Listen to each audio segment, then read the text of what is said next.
সকালে ঢাকা বিশ্ববিদ্যালয়ের 18টি হলে নতুন আহ্বায়ক কমিটি ঘোষণা করে ছাত্রদল। এ নিয়ে শিক্ষার্থীদের মাঝে প্রতিক্রিয়ার পর মধ্যরাতে ক্যাম্পাসে বিক্ষোভ শুরু করে শিক্ষার্থীরা। উপাচার্যের বাসভবনের দিকে যায় শিক্ষার্থীরা, স্লোগানে উত্তাল হয়ে ওঠে পুরো ভিসি চত্বর। বিক্ষোভের মুখে প্রক্টর সাইফুদ্দিন আহমেদ জানান, বিশ্ববিদ্যালয়ের হলগুলোতে প্রকাশ্য ও গুপ্ত রাজনীতি নিষিদ্ধ থাকবে। গত বছরের 17 জুলাইয়ের পরিপত্র অনুযায়ী এই সিদ্ধান্ত বহাল থাকবে। আর হল কেন্দ্রিক কমিটি ঘোষণার বিষয়ে আজ হল প্রভোস্টের সাথে বৈঠকের পর সিদ্ধান্ত নেবে কর্তৃপক্ষ।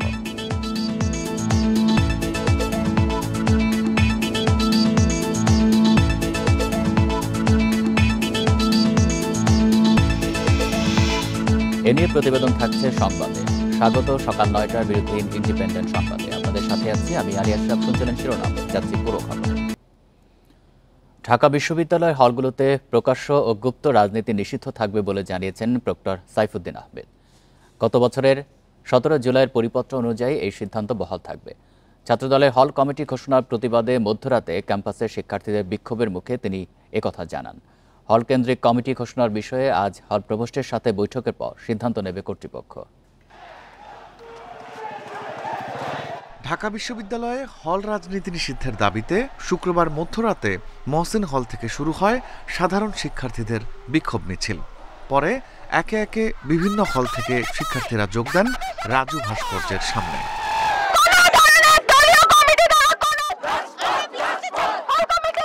সেখান থেকে মিছিল নিয়ে উপাচার্যের বাসভবনের দিকে যায় শিক্ষার্থীরা।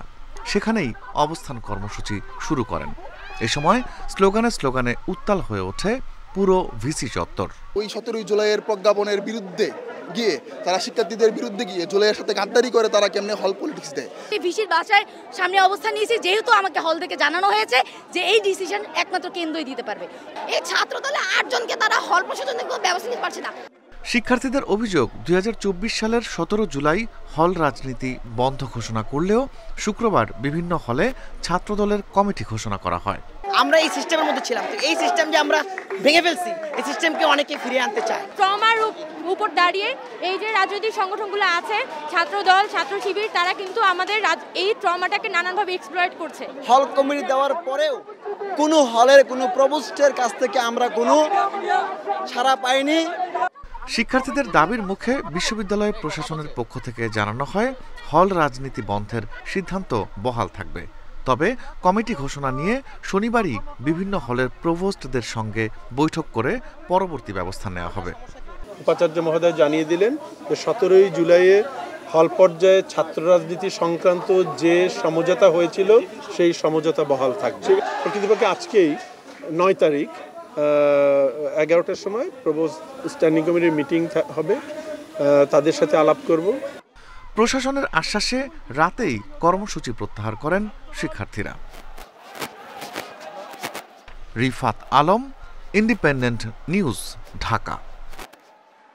সুষ্ঠু ও শান্তিপূর্ণ নির্বাচনের মাধ্যমে ক্ষমতা হস্তান্তরকে অন্তর্বর্তী সরকারের বড় চ্যালেঞ্জ মনে করছেন বিএনপি নেতারা। আর এনসিপি নেতারা বলছেন, ছাত্র জনতা এই সরকারকে যে আশা নিয়ে ক্ষমতায় বসিয়েছে তারা তা পালন করবে। সরকারের 1 বছর পূর্তিতে প্রতিক্রিয়ায় তারা এসব কথা বলেন। জুলাই গণঅভ্যুত্থানের পর অধ্যাপক মোহাম্মদ ইউনূসের নেতৃত্বে গঠিত অন্তর্বর্তী সরকারের 1 বছরে প্রশংসার পাশাপাশি রয়েছে সমালোচনাও। সরকারের কর্মকাণ্ড জনগণের আস্থা কতটুকু অর্জন করতে পেরেছে তা নিয়ে চলছে বিশ্লেষণ। অন্তর্বর্তী সরকারের রাজনৈতিক দলগুলো আস্থা অর্জনের পাশাপাশি কিছু সমালোচনাও রয়েছে বলে মনে করেন এই রাষ্ট্রবিজ্ঞানী।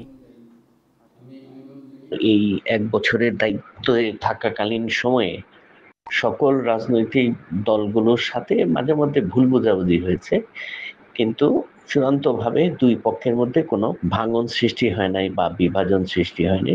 রাজনৈতিক দলগুলো অন্তর্বর্তীকালীন সরকারের উপরে তাদের আস্থা ধরে রাখতে পেরেছিল আর কি। যে ভরসা নিয়ে ছাত্র জনতা ইউনূস সরকারকে ক্ষমতায় বসিয়েছে তারা তা পালন করবেন বলে মনে করেন এনসিপির এই নেতা। স্যার ইউনূস দায়িত্ব নিলেন তখন ভঙ্গুর একটা রাষ্ট্র ছিল, তার আপনি জানেন 1 সপ্তাহের মতো সময় বাংলাদেশে পুলিশ বলতে কিছু ছিল না, অর্থনৈতিক অবস্থা একেবারে তলানিতে ছিল, রাষ্ট্রের সকল কাঠামো ভেঙে পড়ছিল। সেই জায়গা থেকে মূল্যায়ন করলে প্রফেসর ইউনূসকে আমাদের কাছে মনে হয়েছে যে হ্যাঁ, বাংলাদেশটাকে একটা টেনে তোলার ওনার চেষ্টা ছিলেন। তবে আগামী নির্বাচনের মাধ্যমে ক্ষমতা হস্তান্তরকেই অন্তর্বর্তী সরকারের বড় চ্যালেঞ্জ মনে করেন বিএনপি নেতারা। এই গণ অভ্যুত্থানের যে আকাঙ্ক্ষা, শহীদদের যে রক্তের ঋণ, এটা পরিশোধ করা, গণ অভ্যুত্থানের আকাঙ্ক্ষাকে বাস্তবায়ন করা, সেটাই হচ্ছে এই নির্বাচিত সরকারের মাধ্যমে করা। এবং যে সংস্কারগুলো আছে, যেটা অন্তর্বর্তীকালীন সরকার নিজেই বাস্তবায়ন করে, ইতিমধ্যে তারা সেটা বাস্তবায়ন করা শুরু করেছে, যেটা তাদের পক্ষে সম্ভব। রিজার্ভ সহ সার্বিক পরিস্থিতি সামাল দেয়া অন্তর্বর্তী সরকারের সফলতার পাশাপাশি আইন শৃঙ্খলা পরিস্থিতি, মব ভায়োলেন্স নিয়ে ব্যর্থতার কারণে রয়েছে সমালোচনাও। Mamunur Rahman, independent news, Dhaka.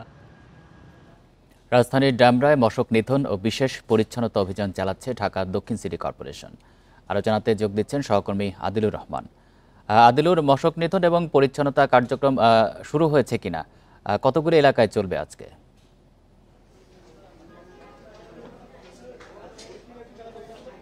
দেখুন, আজকে মূলত ঢাকা দক্ষিণ সিটি কর্পোরেশনের ৬৬ নম্বর ওয়ার্ড অঞ্চল ৮-এর এই পুরো ওয়ার্ডটিতে আজকে পরিচ্ছন্নতা কার্যক্রম একসাথে যেমন চলবে, তেমনি মশক নিধন কার্যক্রম সেটিও চালানো হবে। এটি একটি বিশেষ কর্মসূচি। আপনি জানেন যে প্রত্যেক শনিবার ঢাকা দক্ষিণ সিটি কর্পোরেশন এই একটি কর্মসূচি আসলে গ্রহণ করে থাকে। তারই অংশ হিসেবে আজকে সকালবেলায় ৮টার দিকে প্রথমে এখানে জনসচেতনতা একটি র্যালি করা হয়েছে, লিফলেট বিতরণ করা হয়েছে। তার পরপরই আমরা যেটা আসলে লক্ষ্য করতে পারছি সেটি হচ্ছে যে নির্মাণাধীন যে ভবনগুলো আছে, সেই নির্মাণাধীন ভবনগুলোতে এডিসের লার্ভা আছে কিনা সেটি আসলে পরীক্ষা করা হচ্ছে। এবং আমরা এই মুহূর্তে এসেছি একটি নির্মাণাধীন ভবনে। আমরা দেখতে পাচ্ছি যে নির্মাণাধীন ভবনের যে লিফটের যে জায়গাটি আছে সেখানে পানি জমে আছে। এখন ঢাকা দক্ষিণ সিটি কর্পোরেশনের স্বাস্থ্য বিভাগ, বর্জ্য ব্যবস্থাপনা বিভাগ তারা মূলত এখানে পরীক্ষা করছে এইখানে এডিসের লার্ভা আছে কিনা। এবং এই যে অভিযানটি চলছে, এখানে আঞ্চলিক নির্বাহী কর্মকর্তা আছেন যিনি নির্বাহী ম্যাজিস্ট্রেটের দায়িত্ব পালন করছেন, তিনিও এখানে রয়েছেন। যদি এডিসের লার্ভা এখানে পাওয়া যায় সেক্ষেত্রে আইনানুগ যে ব্যবস্থাটি আছে ঢাকা দক্ষিণ সিটি কর্পোরেশন সেটি গ্রহণ করবে। আপনি জানেন যে এডিসের যে লার্ভা যতগুলো জায়গায় আসলে জন্মে তার মধ্যে অন্যতম একটি হচ্ছে নির্মাণাধীন ভবন। এই কারণে ঢাকা দক্ষিণ সিটি কর্পোরেশন নির্মাণাধীন যে ভবনগুলো আছে সেই ভবনগুলোতে অভিযান আসলে পরিচালনা করছে এবং অভিযান পরিচালনা করার মাধ্যমে মশক নিধন কার্যক্রম যেটি আছে সেটি তারা করছে। আমরা আজকের যে কার্যক্রমটি আছে সেই কার্যক্রম সম্পর্কে আমরা ছোট্ট করে একটু আসলে জানতে চাই ঢাকা দক্ষিণ সিটি কর্পোরেশনের প্রধান বর্জ্য ব্যবস্থাপনা কর্মকর্তা এয়ার কমোডার মাহবুবুর রহমান তালুকদারের কাছে। আপনার কাছে একটু জানতে চাই যে আপনারা সকালে র্যালি করেছেন, এখন আসলে কি উদ্দেশ্যে আপনারা এই নির্মাণাধীন ভবনগুলোতে এসেছেন? আপনারা জানেন যে আমরা সকাল থেকে র্যালি করেছি, আমাদের ৬ শতাধিক কর্মী এখানে কাজ করছে। এটা ৬৬ নম্বর ওয়ার্ড। এটা মেন উদ্দেশ্য ছিল আমাদের জনসম্পৃক্ত করা এবং আমাদের পরিষ্কার পরিচ্ছন্নতা অভিযান এবং ডেঙ্গু প্রতিরোধে আমাদের কার্যকরী পদক্ষেপ নেওয়া। এটার অংশ হিসেবে আমরা আজকে নির্মাণাধীন ভবনে আমরা চেক করতে এসেছি যে জমানো পানি রাখা আছে কিনা। ওখানে আমরা টেস্ট, আপনাদের সামনে দেখেছেন যে টেস্ট করেছি যে এখানে কোন ডেঙ্গু আছে কিনা। সো এই ডেঙ্গুর আমরা চেক করলাম, এখানে আমরা কিছু পাই নাই। পরবর্তী বিল্ডিং আমরা এখন যাব, আমরা যে চেক করবো যে আসলে ডেঙ্গুর কোনো প্রভাব এখানে আছে কিনা। সো আমরা এটা কিন্তু একটা জায়গা না, আমরা এরকম প্রতিদিনে আমরা এই চেকগুলি করছি যাতে আমরা একটা সচেতনতা বাড়াতে পারি এবং এভাবে যদি আমরা কাজ করি আমাদের ডেঙ্গুর প্রভাব অনেকাংশেই কমানো সম্ভব। ধন্যবাদ আপনাকে। যেমনটি আসলে তিনি বলছিলেন যে তারা এরপরে যে নির্মাণাধীন যে ভবনগুলো আছে সেই নির্মাণাধীন ভবনগুলোতে তারা যাবেন এবং গিয়ে এই যে এডিসের লার্ভাগুলো আছে কিনা বা এডিসের প্রকোপ সেখানে আসলে ভয়াবহ কিনা সেটি আসলে পরীক্ষা নিরীক্ষা করা হবে। আমরা গত বছরও দেখেছি যে ড্যামরা যে এলাকাটি আছে সেই ড্যামরা এলাকাটি অনুন্নত থাকার কারণে এই এলাকাটিতে মশার যে প্রভাব সেই প্রভাব আসলে বেশি ছিল। তো এবছরও আগে থেকে আসলে আশঙ্কা করা হচ্ছিল যে এরকম কোনো প্রভাব বাড়তে পারে কিনা। এবং এই এলাকাটিতে এই মুহূর্তে আমরা যেটি আসলে দেখতে পাচ্ছি যে প্রচুর নির্মাণাধীন ভবন আসলে রয়েছে। এইসব নির্মাণাধীন ভবনের কারণে নগরবাসী যাতে আসলে হুমকির মধ্যে না পড়ে সে কারণেই মূলত আজকের যে পরিচ্ছন্নতা যে কার্যক্রম সেই কার্যক্রমের অংশ হিসেবে এখানে মশক নিধনের জন্য যে বিশেষ অভিযান সেই অভিযানটি পরিচালনা করা হচ্ছে। একজন নির্বাহী ম্যাজিস্ট্রেট এখানে আছেন যিনি আঞ্চলিক নির্বাহী কর্মকর্তা, তার নেতৃত্বে। তো আমার কাছে এটি ছিল ডেমরা থেকে সবশেষ। ডেমরা থেকে জানাচ্ছেন সহকর্মী আদিলুর রহমান। আগামী নির্বাচনে জনগণের রায়ে বাংলাদেশকে একটি গণতান্ত্রিক কল্যাণ রাষ্ট্র হিসেবে গড়ে তোলার প্রত্যয় ব্যক্ত করেছেন বিএনপির ভারপ্রাপ্ত চেয়ারম্যান তারেক রহমান। শুক্রবার বিকেলে গুলশানে বিএনপি চেয়ারপারসনের রাজনৈতিক কার্যালয়ে মতবিনিময় সভায় কথা বলেন তিনি। 12 দলীয় জোট, সমমনা জোট, এলডিপি ও লেবার পার্টির নেতাদের সাথে এই সভায় ভার্চুয়ালি যুক্ত হয়ে তারেক রহমান বলেন, দীর্ঘ আন্দোলন সংগ্রাম ও জুলাইয়ে ছাত্র জনতার গণ অভ্যুত্থানে আওয়ামী ফ্যাসিবাদের পতন হয়েছে।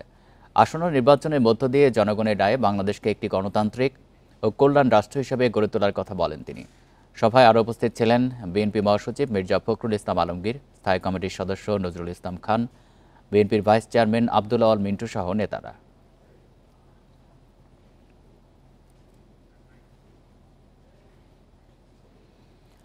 ভারতে আওয়ামী লীগের কার্যালয় খুলে বাংলাদেশ বিরোধী ষড়যন্ত্র করা হচ্ছে বলে মন্তব্য করেছেন বিএনপি নেতারা।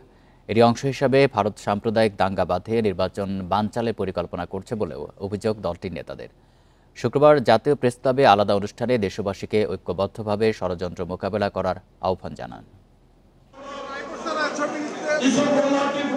বাংলাদেশ পূজা উদযাপন ফ্রন্টের তত্ত্বাবধানে শুক্রবার বিকেলে প্রেস ক্লাবে আয়োজন করা হয় সনাতনী সমাবেশের। দেশের বিভিন্ন জেলা থেকে যোগ দেন জাতীয়তাবাদী মতাদর্শীরা। হিন্দু, মুসলমান, বৌদ্ধ, খ্রিস্টান, উপজাতি আমরা সমাবেশে কথা বলেন বিএনপির সিনিয়র নেতারা।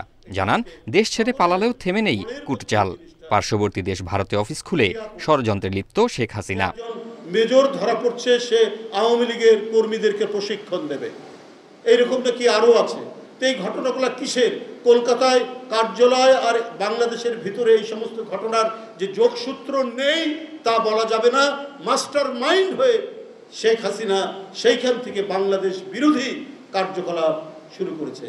সাম্প্রদায়িক দাঙ্গা বাঁধিয়ে যাতে কেউ নির্বাচন বানচাল করতে না পারে সেদিকে সতর্ক থাকার আহ্বান জানান বিএনপি নেতারা।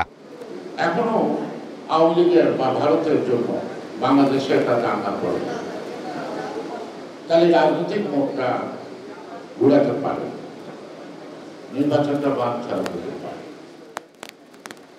সেজন্যই আমাদের সকলের সজাগ থাকতেই হবে আমাদের জাতীয় সরকার। এদিকে প্রেস ক্লাবে অন্য এক অনুষ্ঠানে কথা বলেন বিএনপির স্থায়ী কমিটির সদস্য আব্দুল মঈন খান। জানান, প্রতিহিংসার রাজনীতিতে বিশ্বাসী নয় দলটি। রাষ্ট্র ক্ষমতায় আসলে 31 দফার আলোকেই দেশ সাজাবে তার দল। ডানপন্থী, বামপন্থী, মধ্যপন্থী, চরমপন্থী, অনেক রকমের পন্থী আছে, কিন্তু বিএনপি যত সমালোচনায় থাকুক, বিএনপি কিন্তু ঘুরে ফিরে সবাই একটি কথাই বলে, বিএনপি মোটামুটি মধ্যপন্থী। এবং এখানেই কিন্তু আমি মনে করি যে বিএনপির গ্রহণযোগ্যতা। অবাধ, সুষ্ঠু ও নিরপেক্ষ নির্বাচনের মাধ্যমে জনগণের রায়ের প্রতিফলন ঘটবে বলেও জানান বিএনপি নেতারা। আমরা কিন্তু গণতন্ত্রে বিশ্বাস। জাহিদুল ইসলাম, ইন্ডিপেন্ডেন্ট নিউজ, ঢাকা।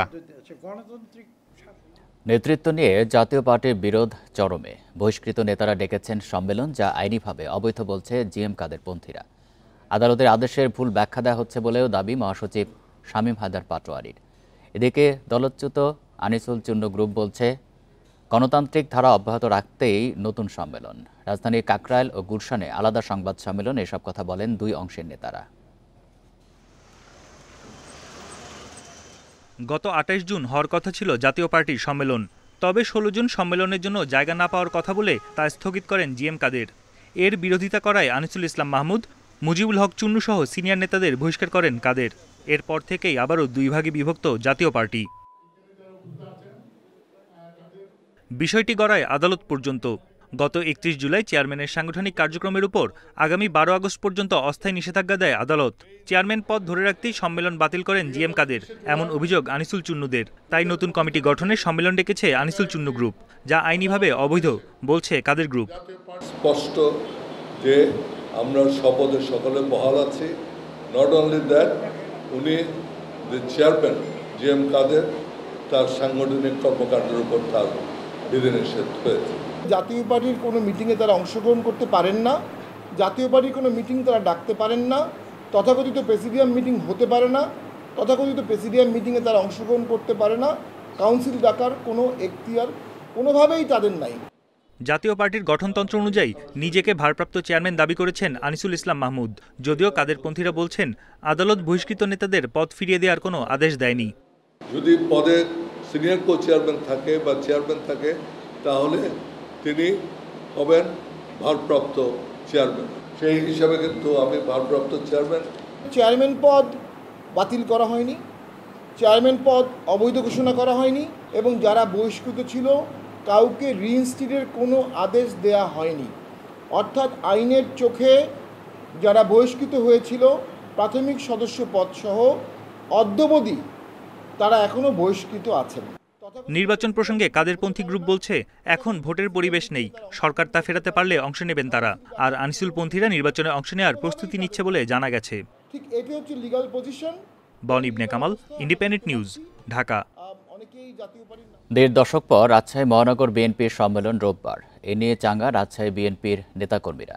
ব্যানার ফেস্টুনে ছেয়ে গেছে পুরো নগরী। কর্মীদের আশা, দীর্ঘদিন ধরে চলমান বিভক্তির অবসান ঘটতে পারে নতুন নেতৃত্ব নির্বাচনের মধ্য দিয়ে। রাজশাহী মহানগর বিএনপির সম্মেলন হয়নি ১.৫ দশক। দীর্ঘ এই সময়ে একাধিক আংশিক কমিটি বা আহ্বায়ক কমিটি দিয়ে চলেছে সাংগঠনিক কার্যক্রম। এতে নেতৃত্ব নিয়ে বিরোধে একাধিক ভাগে বিভক্ত দলটির গুরুত্বপূর্ণ এই ইউনিট। সম্মেলনের তারিখ ঘোষণার পর ব্যানার ফেস্টুনে ছেয়ে গেছে পুরো নগরী। নতুন নেতৃত্বের আশায় কর্মীরা। বিগত ফ্যাসিস্ট আন্দোলনে তো তরুণরা নেতৃত্ব দিয়েছে, তাদের আগামী দিনে তারা নেতৃত্ব আসবে, এটি তাদের প্রাপ্য, তাদের অধিকার। এই অধিকার থেকে ইনশাল্লাহ আমার বিশ্বাস পার্টির হাইকমান্ড সহ তারা কেউই বঞ্চিত করবে না। এই দলটাকে আমরা কুলসিত না করে সকলে মিলে একত্রিত করি, হাতে হাত মিলিয়ে দলকে শক্তিশালী করি। আমরা দলকে শক্তিশালী করলে বিএনপি শক্তিশালী হবে। নেতারা বলছেন, দীর্ঘদিন পর রাজশাহীতে বিএনপির বড় আয়োজন সুশৃঙ্খলভাবে সম্পন্ন করতে প্রস্তুতি শেষ করেছে সংগঠন। যে কোনো ভিত্তিতে এটা হতে পারে, সুতরাং এটা হচ্ছে একটা ধারাবাহিক প্রক্রিয়া। এটা দীর্ঘদিনের, এটা আমরা এই সমস্ত কর্মকাণ্ড করে আসছি। ইনশাল্লাহ সুন্দর এবং সুষ্ঠুভাবে আমরা এই কাউন্সিল আমরা সম্পন্ন করব। জাতীয় নির্বাচনকে সামনে রেখে নিজেদের বিভক্তি দূর করতে একমত নেতারা। ধানের শীষ প্রতীককে সামনে রেখে, জিয়াউর রহমানের আদর্শকে সামনে রেখে, খালেদা জিয়ার আদর্শিক সংগ্রামকে তার সামনে রেখে এবং তারেক রহমানের অনুসৃত যে নীতি গঠনতান্ত্রিকভাবে, নিয়মতান্ত্রিকভাবে সেটি অনুসরণ করে আমরা কাউন্সিল অধিবেশন সম্পন্ন করব। রাজশাহী মহানগর বিএনপির এই সম্মেলনে ভার্চুয়ালি বক্তব্য রাখবেন দলের ভারপ্রাপ্ত chairman Tarique Rahman. Ahsan Habib, Apu, independent news, Rajshahi. আরও জানাতে রাজশাহী থেকে যুক্ত আছেন সহকর্মী মুস্তাফিজুর রহমান। মুস্তাফিজুর, ১.৫ দশক পর এই সম্মেলন হচ্ছে, নেতাকর্মীদের মধ্যে উৎসাহ উদ্দীপনা কেমন দেখতে পাচ্ছেন? আর রোববার তো সম্মেলন, প্রস্তুতি সম্পর্কে জানাবেন।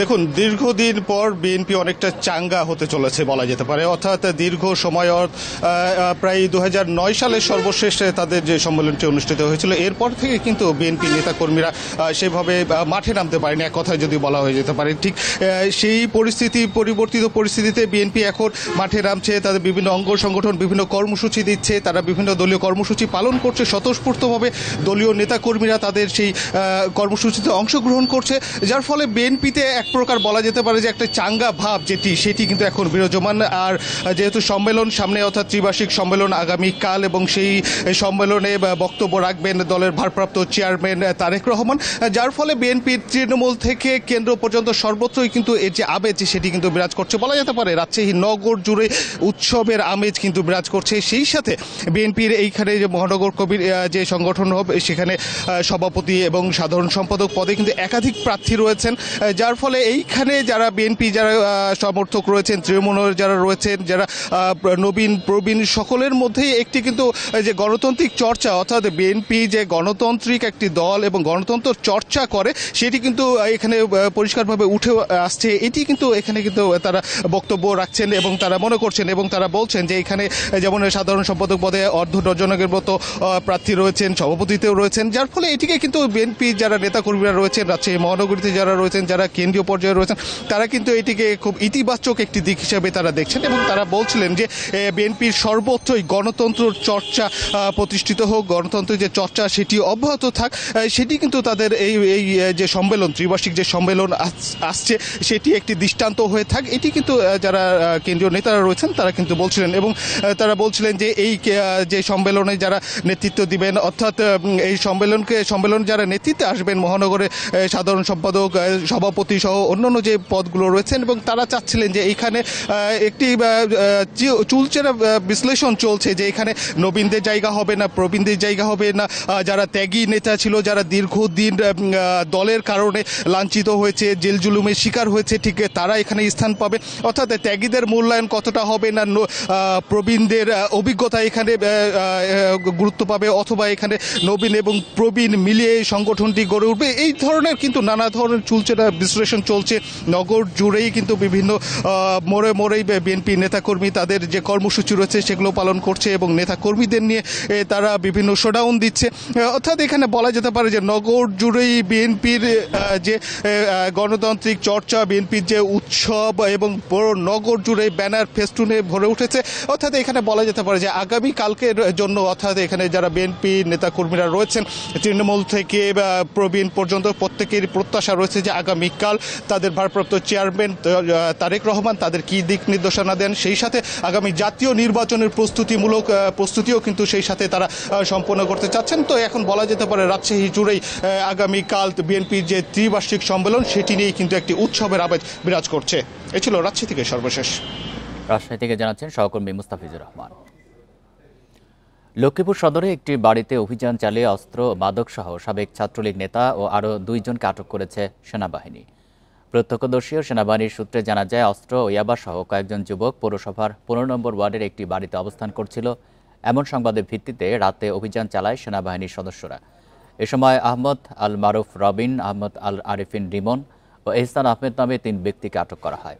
পরে তাদের কাছ থেকে অস্ত্র, গুলি, ম্যাগাজিন, ইয়াবা, নগদ টাকা ও 1 সেট সেনাবাহিনী পোশাক উদ্ধার করা হয়। আটককৃতদের মধ্যে রবিন সাবেক ছাত্রলীগ নেতা। পরে তাদের থানায় হস্তান্তর করা হয়।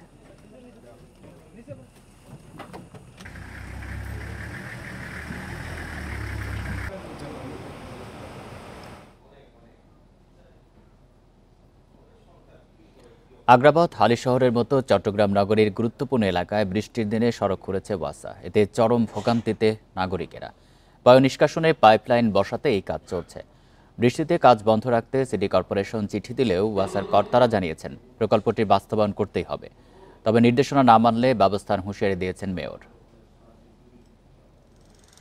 চট্টগ্রাম শহরকে 6টি জোনে ভাগ করে বায়ু নিষ্কাশন প্রকল্পের কাজ করছে ওয়াসা। এজন্য মাটির নিচে পাইপলাইন বসাতে বিভিন্ন সড়কে চলছে খোঁড়াখুঁড়ি। এর ফলে আগ্রাবাদ, হালিশহর, কদমতলী সহ বেশ কিছু এলাকার সড়কে ঝুঁকি নিয়ে চলছে যানবাহন। স্থানীয়রা বলছেন, সারা বছরই কোনো না কোনো সংস্কার কাজ চলে সড়কে। এই দেখছেন রাস্তার অবস্থা, একটা গাড়ি করা যাইতেও কষ্ট হয়ে যায়। এখানে যে খোঁড়াখুঁড়ি বা যে খনন করা হচ্ছে ওয়াসার এই কাজের জন্য, শুধুমাত্র এখানে নয়, সারা চিটাং জুড়েই কিন্তু এই সমস্যাটা আমরা ফেস করছি। যে দিক থেকে সেদিকে ভাঙা, শুধু এটা না, অনেক সময় উল্টিও পড়ে গাড়ি।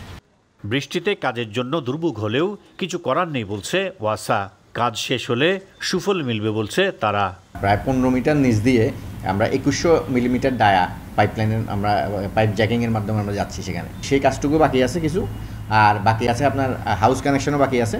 এগুলো কাজ হয়ে গেলে আমাদের ট্রিটমেন্ট প্ল্যান্টের আপনার কাজ এখন শুধু মেকানিক্যাল, ইলেকট্রিক্যাল ইকুইপমেন্টগুলো ইনস্টলেশন হবে।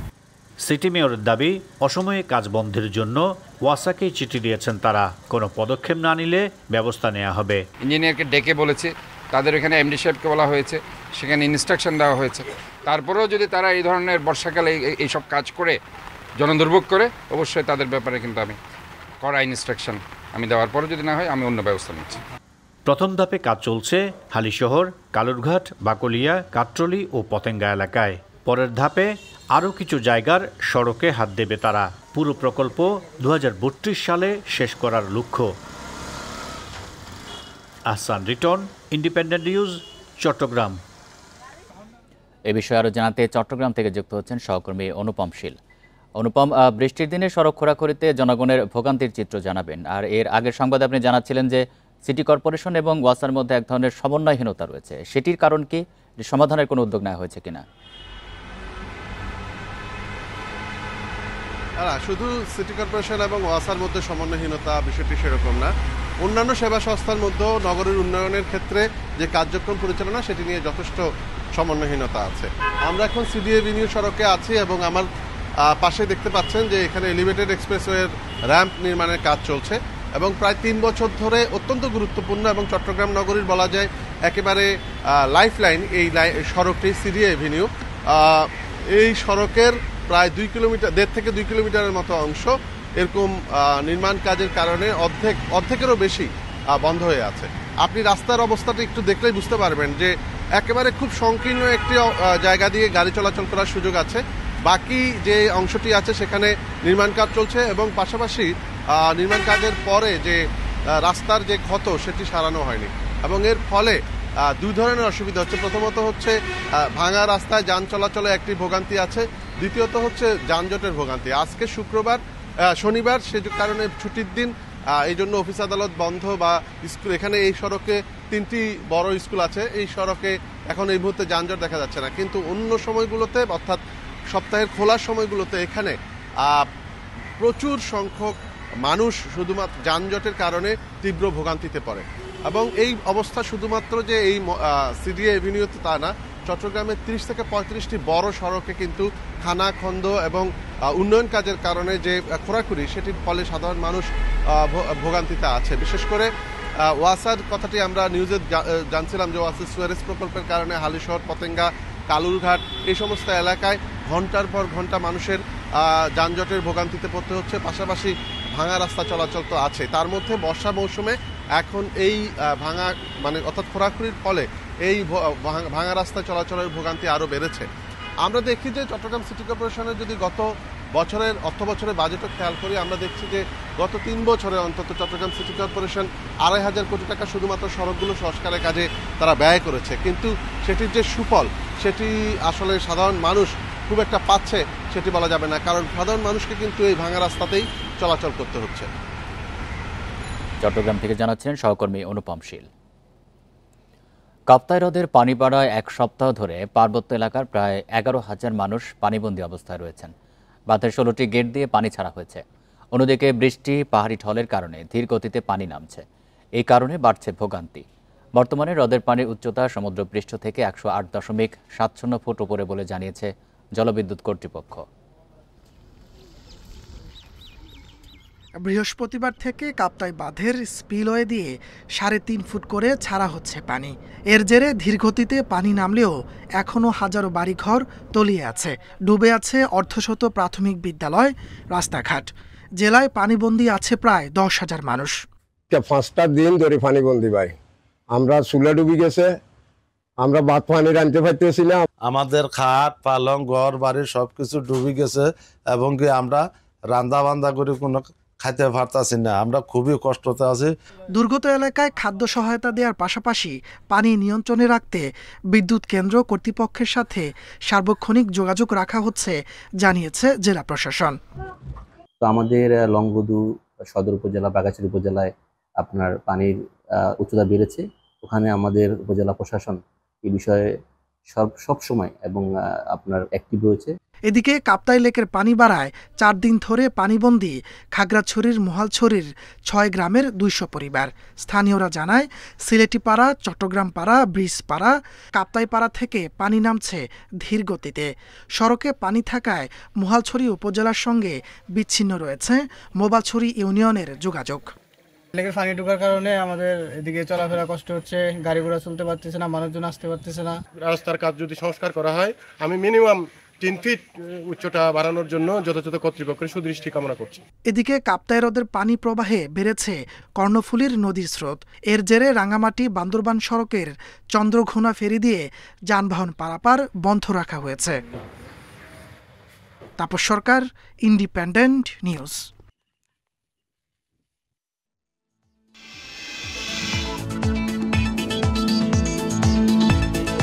সুনামগঞ্জের দিরাইয়ের মরা সুরমা নদীতে নৌকাবাইজ দেখতে ভিড় করেন হাজারো মানুষ। ঢাকঢোল, বাউল গান আর বৈঠার তালে চলে নৌকা। গ্রামের ঐতিহ্য ধরে রাখতে আয়োজিত এই নৌকাবাইজে অংশ নেয় সুনামগঞ্জ ও নেত্রকোনার 15টি দল। দুপুর থেকে নানা রঙে সাজানো ডিঙি, পানসি সহ বিভিন্ন ধরনের নৌকা নিয়ে আসেন প্রতিযোগীরা।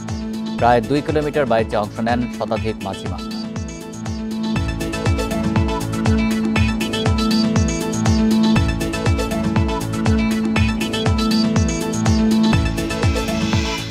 এ নিয়ে প্রতিবেদন থাকছে সংবাদের শেষ অংশে। ডেঙ্গুর মৌসুমে জ্বর হলে দুশ্চিন্তা দেখা দেয় রোগী ও স্বজনদের। তবে সাধারণ ভাইরাস জ্বর ও ডেঙ্গু জ্বরের পার্থক্য বুঝতে সঠিক সময়ে কিছু পরীক্ষার পরামর্শ দিয়েছেন বিশেষজ্ঞ চিকিৎসকেরা। বলছেন, জটিলতা এড়াতে উপসর্গ ও পরীক্ষার ফল দেখে নিতে হবে চিকিৎসা। উচ্চ জ্বর, তীব্র মাথা ব্যথা, চোখ ও শরীরে জয়েন্ট ও পেশিতে ব্যথা ডেঙ্গু জ্বরের প্রধান উপসর্গ। একটি, দুইটি বা কোনো উপসর্গ ছাড়াই এবছর ডেঙ্গুতে আক্রান্ত হয়ে হাসপাতালে ভর্তি 23,410 জন। এ মৌসুমে প্রায় সব পরিবারে কারো না কারো জ্বর হওয়ায় দেখা দিচ্ছে উদ্বেগ। বিশেষজ্ঞ চিকিৎসকরা বলছেন, NS1 অ্যান্টিজেন ও অ্যান্টিবডি পরীক্ষায় মিলবে সমাধান। চোখ লাল হয়ে যাচ্ছে, নাক দিয়ে রক্তক্ষরণ হচ্ছে বা মাড়ি দিয়ে রক্তক্ষরণ হচ্ছে, অ্যাবডোমিনাল ডিস্টেন্সের বা পেট ফুলে যাচ্ছে, এবং যদি ইউরিন বা স্টুলের কালার চেঞ্জ হয়ে যায় অথবা 6 ঘন্টার মধ্যে ইউরিনেশন না হয়, এইগুলো ওয়ার্নিং সাইন। এগুলো ইন্ডিকেট করে যে he is suffering from severe dengue. Severe dengue কিন্তু একটা লাইফ থ্রেটনিং কেস, এই ক্ষেত্রে কিন্তু রোগী মৃত্যু হতে পারে। ডেঙ্গুর এই সুবিধাটা রয়েছে যে NS1 এই পরীক্ষাটা একটা স্পেসিফিক টেস্ট এবং এটা আপনার প্রথম দিনেই পজিটিভ হয়ে যায়। তো সেই জন্য চিকিৎসকরা ডেঙ্গু মনে করলে NS1 করবেন। NS1 5 দিন থেকে 6 দিন পর্যন্ত পজিটিভ থাকতে পারে। 5 দিন থেকে 6 দিন পরে এটা অ্যান্টিবডি পজিটিভ হয়, অর্থাৎ IgM তৈরি হয়, এবং 10 দিন থেকে 14 দিন পরে IgG হয়। কবে জ্বর এসেছে তার সঠিক দিনক্ষণ ঠিক না থাকলেও দুশ্চিন্তা না করে সঠিক সময়ে পরীক্ষার পরামর্শ বিশেষজ্ঞদের। পেশেন্টের দাদা হয়তো ঠিকভাবে হিস্ট্রি দেয় না, যেখানে হয়তো জ্বরের সংখ্যা হয়েছে 3 দিন, সে হয়তো বলবে 1 দিন। সেই জন্য বেটার হয় যদি সুযোগ থাকে আমাদের দুইটাই করে ফেলা, NS1 আর IgM, যদি হিস্ট্রি নিয়ে কনফিউশন থাকে। কারো কারো ক্ষেত্রে ডেঙ্গু হেমোরেজিক জ্বর বা রক্তপাত এবং ডেঙ্গু শক সিন্ড্রোমও হতে পারে। আতঙ্কিত না হয়ে চিকিৎসকের শরণাপন্ন হওয়ার পরামর্শ। Buddhadeb Kundu, independent news, Dhaka. চলতি বছর বৈরী আবহাওয়ায় ঝালকাঠিতে পেয়ারার ফলন অর্ধেকেরও কম হয়েছে। এতে করে কয়েক কোটি টাকার ক্ষতির শঙ্কায় ব্যবসায়ীরা। এ অবস্থায় উৎপাদন বৃদ্ধি করতে সেচসহ বিভিন্ন ওষুধ স্প্রে করার পরামর্শ দিচ্ছে কৃষি বিভাগ। তবে এবার পেয়ারার দাম বেশ ভালো, এতে স্বস্তিতে চাষিরা। ঝালকাঠি জেলায় এবার পেয়ারার চাষ হয়েছে 13টি গ্রামে 350 হেক্টর জমিতে। এসব এলাকায় হাজার হাজার মানুষের কাছে পেয়ারার জীবিকা এখন একমাত্র অবলম্বন। আষাঢ় শ্রাবণ ভরা বর্ষায় এসব এলাকার নদী খাল জুড়ে পেয়ারার সমারোহ থাকে। তবে এবছর তাপদাহ, খরা ও অতিবৃষ্টিতে পেয়ারার ফুল ও ফল ঝরে গিয়ে উৎপাদন অর্ধেকেরও কম হয়েছে। ফলে কয়েক কোটি টাকার ক্ষতির মুখে পড়ার শঙ্কায় ব্যবসায়ীরা। প্রতি বছর প্রায় আমার প্রায় ডেইলি 5 মণ নামতো, সেখানে এখন 1.5 মণ নামে। ফলন ভালো না এবং পোকে শীত পড়িয়েছে, প্রায় গইয়াই বারোয়ানি। এবারের পেয়ারায় প্রচন্ড শীত পড়ছে, এই কারণে ফেলাই টেলাই দিয়ে একটু মাল কমাইছে। 700-800 টাকা মণ আছে। কৃষি অধিদপ্তর বলছে, বিক্রি, উৎপাদন ও সরবরাহ সহ চাষ পদ্ধতিতে চাষিদের নানা পরামর্শ দেয়া হয়েছে। তবে পেয়ারার ফলন কিছুটা কম হলেও দাম ভালো পাচ্ছেন চাষিরা। ফলে ক্ষতি পুষিয়ে উঠতে পারবেন বলেও জানায় কৃষি বিভাগ। আমাদের কিছু উদ্যোক্তা যারা পেয়ারা জেলি তৈরি করছে এবং জেলি তৈরি করে এটা মার্কেটিংয়ে করছে, আমরা তাদেরকে কারিগরি প্রশিক্ষণ দেওয়ার চেষ্টা করছি এবং এটাকে ভবিষ্যতে যেন ভালো একটি পর্যটন এরিয়া হিসেবে গড়ে তোলা যায়, সেজন্য আমরা বিভিন্ন সংশ্লিষ্ট ডিপার্টমেন্ট সহ আমাদের মন্ত্রণালয়ের সাথে কথা বলছি। ভাসমান হাট শুধু একটি বাণিজ্য কেন্দ্র নয়, এটি এখন দক্ষিণ অঞ্চলের পর্যটন আকর্ষণ। শতকোটি টাকার এই পেয়ারা বাণিজ্য বদলে দিচ্ছে স্থানীয় অর্থনীতির দৃশ্যপট। Independent news. এই ছিল এখনকার সংবাদে। ইন্ডিপেন্ডেন্ট টেলিভিশনের সব খবরের আরো বিস্তারিত জানতে চোখ রাখুন ফেসবুক, ইউটিউব এবং এক্সে। ধন্যবাদ সবাইকে।